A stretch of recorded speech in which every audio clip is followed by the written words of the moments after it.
Hello, fellow seekers. Welcome back to the Law of One Spiritual Advice podcast. My name is Elle. Today, we're going to be talking about giving up because I know how difficult it is to persist in seeking and serving. And I myself am going through one of these phases today, and I'm trying to think about, what should I talk about? And I should talk about the flavor of the day, the current experience. And for me right now, I'm in that state where I'm kind of just like feeling, oh man, I want to give up. My shadow side is speaking its mind nice and loud. And so let's talk about that. I'll kind of just tell you about some of the things I basically coach myself inside my head and the things that I tell myself. And maybe that will help you cope with the sort of quiet horror that we are all we are all experiencing as it is sometimes referenced to. So where to begin? I would say we should probably be talking about persistence and learning to fail. And I myself am a skateboarder, and I've been doing that for a number of years, many years, probably 15, 17 years, something like this. So in my skill developing, I've gotten fairly good at it, and I've noticed a few things. So I have some wisdom to share of the skateboarding realm, which you can translate into everyday life. So learning to fail, learning to fall, very similar things in the skateboarding realm. I always say to myself, and when I'm trying to sort of teach other people or give them pointers if they're feeling nervous, is that when you are beginning, you're not going to be perfect. Perfection is beyond you, my friend. And you are going to need to learn to fall or learn to need to fail.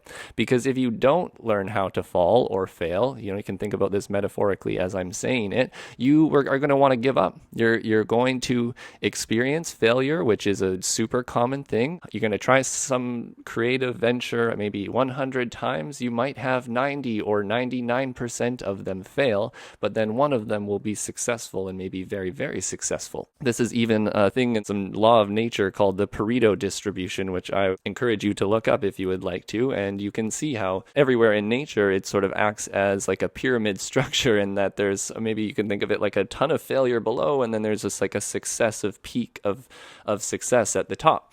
So learning to fall, learning to fail. I always say that if you are going to be trying to learn to skateboard, you aren't going to learn any of the tricks if you don't know how to fall. And why is that? Because when you're trying to do a trick, it's going to take you many tries and you're going to fall. And so if you don't learn to fall, you're going to hurt yourself, right? You don't have some kind of way to break a fall or to roll out of it or to just not put your hands down in the wrong types of ways when you're falling. Then what will happen when you fall is you will hurt yourself to a degree that, is more than just a little bruise, and it may make you want to give up and then never try to attempt to do the skateboarding again. And why is that? Because you haven't learned to fall. When you're maybe looking at the bigger picture thinking, wow, I want to land all these tricks and I see all these people having fun and landing all these things first try, I want to get to that point.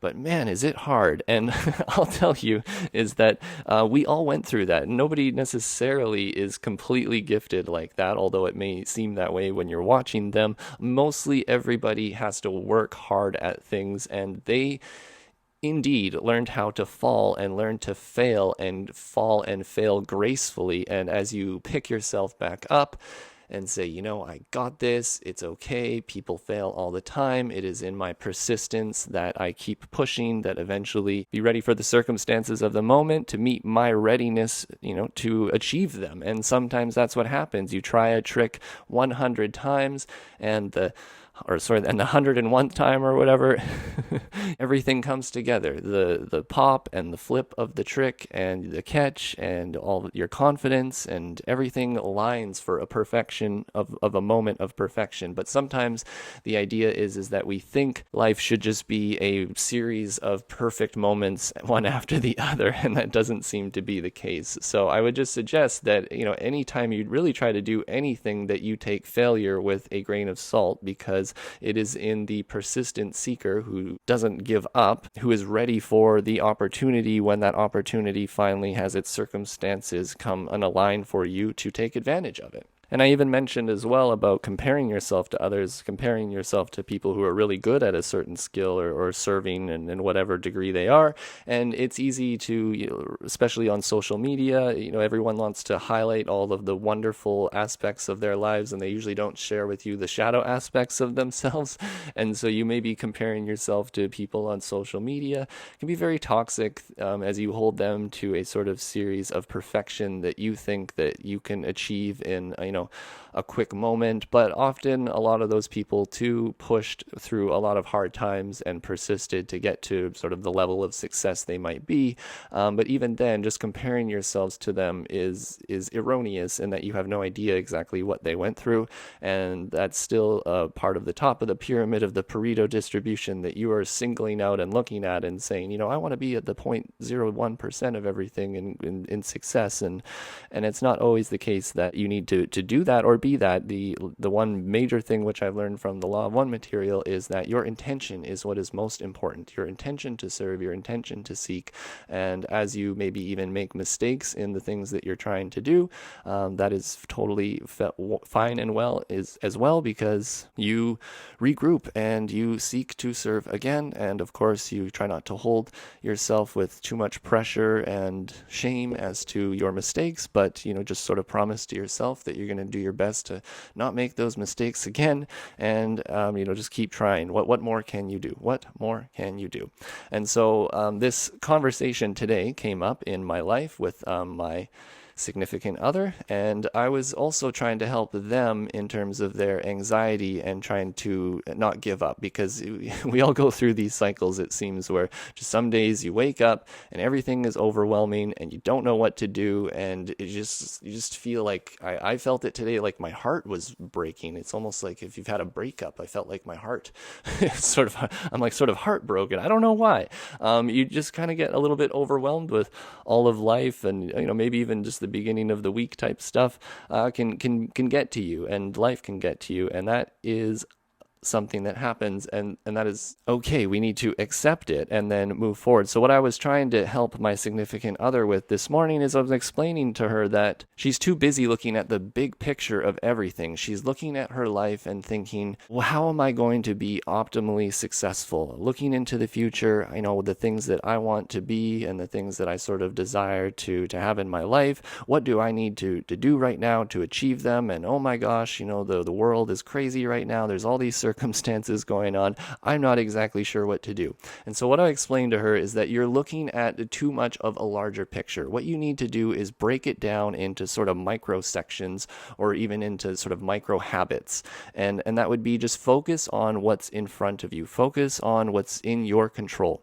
As this guy that I also listen to says, clean your room. And sort of the essence of clean your room is that the chaos of the world is very large, and it is very much overwhelming out there. And you think to yourself sometimes that, wow, we need to fix this world. We need to really put this world together. How are we going to do that? And it is completely overwhelming, because the infinite amount of choices that you could make that could make the world better are infinite, and therefore you just get overwhelmed with this infinity of circumstance, this infinity of potential of darkness, that you don't know which choice to do, and should I do this one? Will it end in the result that I want? And what if I do the wrong thing?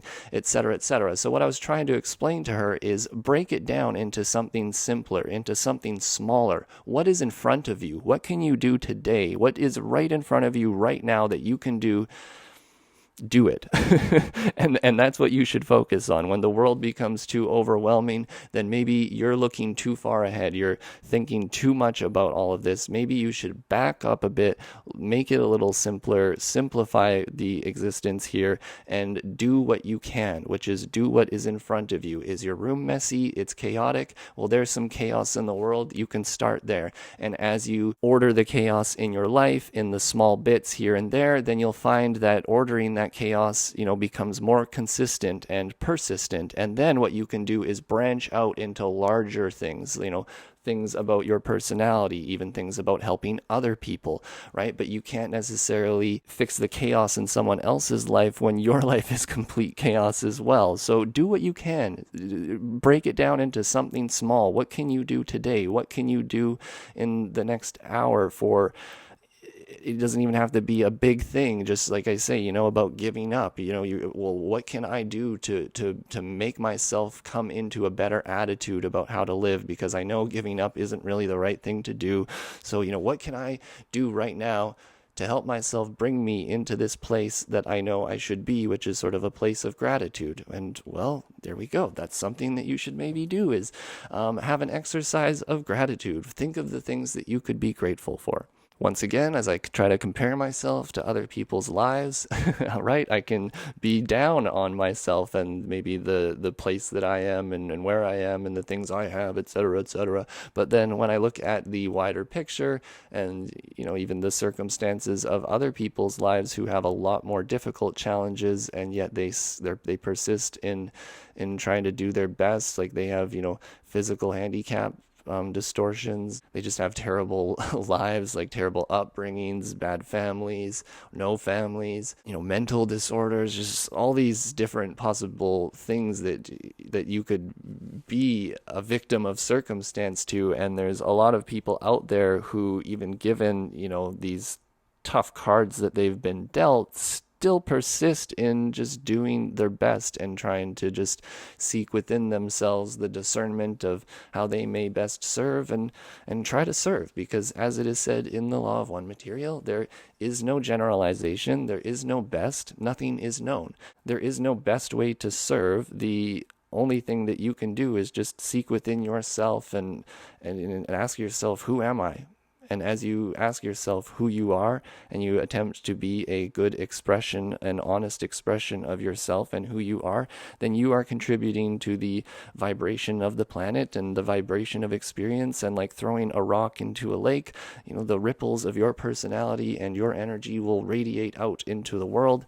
And that's why you shouldn't give up. You should not give up. And other things that remind me not to give up, I often kind of go through these cycles. I want to give up, and I just seek and persist and try to push myself through. And the days that even are the darkest ones, I think maybe those are almost the most important times to persist. Like, for example, wanting to share a daily post on the Law of One Instagram and have to find art and think of a quote and then do my commentary on it. It can be a lot of work, and some days it's a joy of gratitude and expression of love. And of course, most days it is, because that's what I want to do, is I seek to serve. But then other days it seems a little overwhelming and it's a chore, because I've been doing it for multiple years now. I'm not sure, like 10 years maybe now.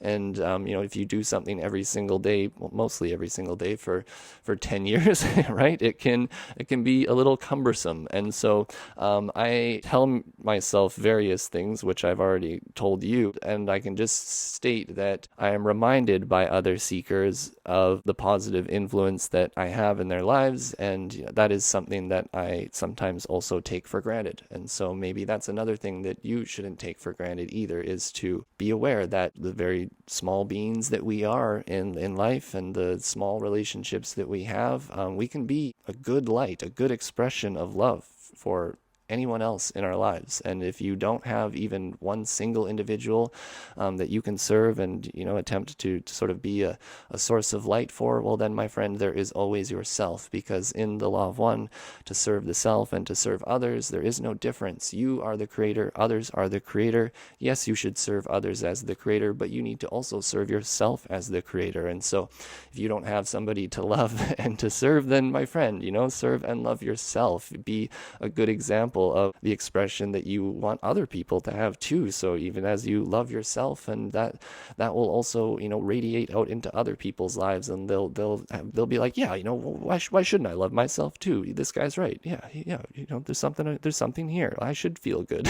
I should feel love and in a good positive state, and attempting to help and serve. It's important. And I haven't really read you any quotes, and I'm actually aware of that, because I was in my this is sometimes what I what I need to do when I'm thinking of giving up or whatever, or things become too burdensome in a way, is that I like to just switch things up and say, okay, well, maybe I don't need to sit down and, think of an exact topic and think of a whole bunch of awesome quotes that exactly match the things that I want to state and write them down in order and think of how I'm going to say which things. Sometimes it seems to just serve better to go with the flow, right? Like I was stating before, just break it down into something simple, in that maybe I don't need to overthink this. Maybe I just need to go in and speak. And sometimes this free speaking and this sort of less plotting ahead of time can lead to maybe even a better connection in between me and you who are listening to this, fellow seeker. So some thoughts that I have to share, and I will share with you a quote or two at the end here, but there's also that one container in the store that they talk about, which is something that you should never turn your back on. And so actually I do have that one right here. I'll read it to you quick. This is a reason not to give up, my friend, because you don't want to give up on that one container. There's many, many containers of darkness. You are right. You are right. Right? There's always that naysayers like, well, why should I love? Why should I care about all this stuff? And it's like, look at all this darkness. And they're right, but they're also not completely right. So 65.12. Raw states, we may note at this point, while you ponder the possibility-probability vortices, that although you may have many, many items which cause distress and thus offer seeking and service opportunities, there is always one container in that store of peace, love, light, and joy. This vortex may be very small, but to turn one's back upon it is to forget the infinite possibilities of the present moment. Could your planet polarize towards harmony in one fine, strong moment of inspiration? Yes, my friends, it is not probable, but it is ever possible. End of quote. And so, my friends, don't turn your back on that one container in the store, especially on the days where your shadow wants to speak a little louder than that little light inside your heart. That is one thing that I have taught my intellect to do, is to realize when my intellect and my mind is running amok and trying to think too much about things and think about the other 99 containers in the store. I have trained myself to say, shut up, brain. You're cool. I love you. Thank you for serving me and being very analytical, but you don't know it all. And you're focusing on the 99 the 99 containers in the store of darkness, but there is that one of love, light. And it's another thing that leads me to think is, just to serve one is to serve all. Maybe you go out and attempt to serve, and like on Instagram sometimes I get all bummed out and my ego or whatever, who knows what it is, but like 387,000 followers, and then Instagram only shows it to like 3,000 people of the whole thing. But that's a lot of people, of course, right? To serve one is to serve all. Even if I just connected something, or I was a source of love or inspiration, just even one person in that whole entire thing, like I have succeeded, right? I have succeeded. I have persisted. All is well. You don't necessarily even know the outcome of the intention or the outcome of your service. You just sort of have to try to give the best of yourself, and it will be as it will be. And people will tell you about it, and that's great. But still, you just have to try to give freely. Okay, and then I want to briefly just add in here a quote from session 68.16, and this is sort of a reason why persistence would pay off for you as well. So, when you want to give up and you pushed and persist and you push through to keep seeking and serving, it will lead to improved inner harmony and improved inner connections. So this is sort of a weird quote to read you, because they're talking about like negative entities trying to like attack a positive entity, and I don't want to make this podcast about that, but you'll get what it is at the end. I'll read it to you first. So the entity becomes aware of power. This power has the capacity of energizing those which may be available for harvest. This entity is desirous of disabling this power source. It sends its legions. Temptations are offered. They are ignored or rejected. The power source persists and indeed improves its inner connections of harmony and love of service. End of quote. So, of course, I don't want to go into all the metaphysical principles about that, but you could just basically see in the quote that it's like temptations are offered, right? Temptations are offered to you to give up. Hey, you should give up. What's the point of all of this? And then flash every failure that your mind can think of ahead of you, right? And so these are sort of temptations of the mind which can be offered to you, which are born of yourself. They don't come from outside yourself. Negative entities can only magnify them within you. So don't blame the negative entities. It's actually something that's seated within you first. So temptations are offered and they are ignored or rejected. In other words, you persist, you push through. The power source persists and indeed improves its interconnections of harmony and love of service. So you can kind of consider that although you may be going through a hard time and wanting to give up, that if you do push through and you persist and keep stacking brick on brick on brick, one after the other, then you are going to indeed actually improve your harmony and interconnection over time. You're going to become a better, a stronger person, a more loving, more willed person. Who knows what it'll be that you'll become. But, as you basically deal with your challenges and see them as opportunities to serve both yourself and to take care of yourself and to become a better person, then that is generally the result, right? Just keep persisting, and what more can you do, my friends? So I think that's good. We're going to keep it a little short and sweet today. I hope you liked mostly just my talking and a little less quotes. I thought maybe it was a bit more free going. So thank you guys for listening. If you appreciate my service, please give it a like. Please leave a comment. Make sure you subscribe if you'd like to hear more of this in the future. And if you find value in what I do rely on the free reciprocation of fellow seekers such as yourself to join my Patreon or shoot me a one-time PayPal. It allows me to do all of this, find the time to record all of this, edit it, put it together, and get it out there to the world in order to attempt to serve. And I need to keep it free is part of my philosophy. So I can keep it free by you supporting me. And so thank you guys so much for the ones that do. You really do help this, keep on a persistent basis. You help me on those days that I want to give up, because I know there are people who have put their money where their mouth is and they believe in me and they believe in the message, and I don't want to let you guys down. So I love you guys so much. Thank you for listening. Thank you for sharing this stuff around. I appreciate you guys. Thank you for seeking and serving and trying to be a source of light in the world. That's all we need of you. And, don't give up.